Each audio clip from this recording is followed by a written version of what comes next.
You're right guys, I'm going to try and keep this one as short as possible. I just want to give a bit of an update regarding the last two projects that I did.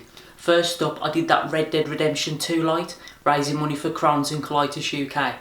Well, it's sold on eBay for £31 and it's off on its way as we speak to Spain. So thank you to everybody that shared it round and everybody that bid on it. It's going to a great cause and I'm sure it's going to help a lot of people. And all of you that did get sharing it round using that hashtag CCUKaware, I drawed the winners.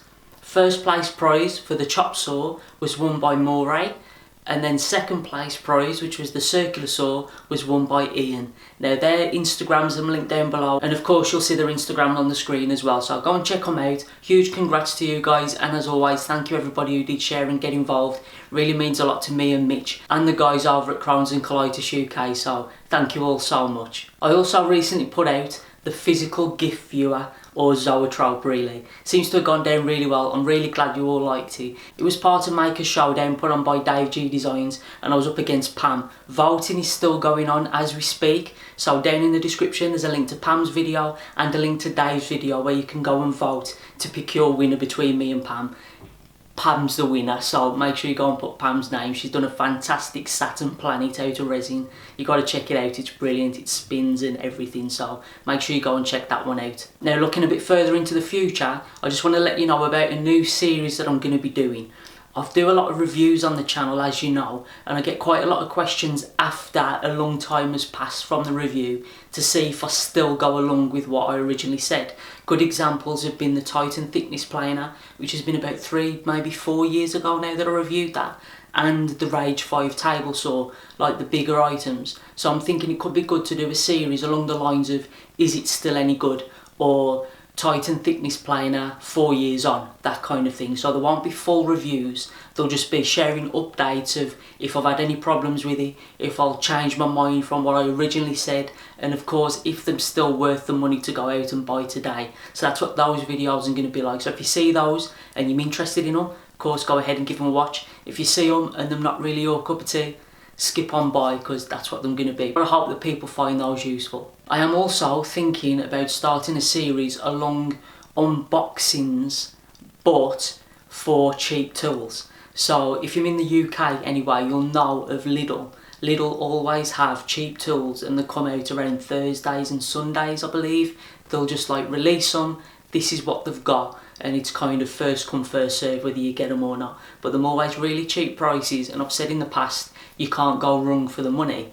But it really got me thinking there's going to be a lot of people who are going to be looking for the review, but by the time you've had enough chance of fully testing it out and reviewed it, it's probably not on sale anymore and you can't go and buy it. So I'm thinking if I could get hold of the tools early, so literally go on the morning that they're released, get the tool, bring it back to my workshop, unbox it, show you what's in the box, get a first feel of it and give it a quick go to get a gist of whether it's worth the money or not. That might be useful for you to make an informed decision whether it's worth going and getting. Of course I'm not going to be able to be in depth and share complete this is how good it is kind of thing, but I'm sure out of the box you can tell if something's good enough quality to spend your money on, or if it's something that's maybe give it a miss. So I'm thinking of starting that pretty soon. Let me know what you think of that one, because I think it could be decent. Before I head off guys, I've got a brand new Patreon, and that's Sandra. Thank you so much Sandra, honestly I can't begin to thank you enough for your support. And as always to all my other supporters, honestly guys, I really can't begin to thank you all enough. I've got a little bit of an announcement to do with Patreon and all your support. Due to the support, I've actually been able to launch a website. So the website is down below, but it's basically averagejoesjoinery.com. At the moment I think I've got 4 blog posts on there.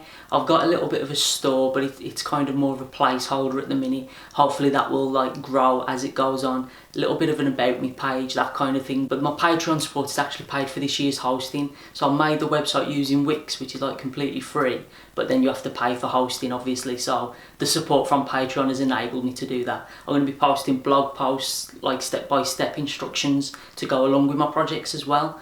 So Hopefully with time it should grow and become more, but let me know what you think about it. Get signed up to the newsletter so you'll get like an email whenever I put a post up, and then you can follow along and comment and all that good stuff. So hopefully in time it'll grow into a decent community over there. And as always guys, thank you for your support, I really do appreciate it. So that's it then guys, really just some announcements, a quick update about everything that's been going on, and a thank you as always for watching me on here in these rambling videos, whatever I'm going to call them. But yeah, that's it. Thank you all for watching guys, and I'll see you on the next video.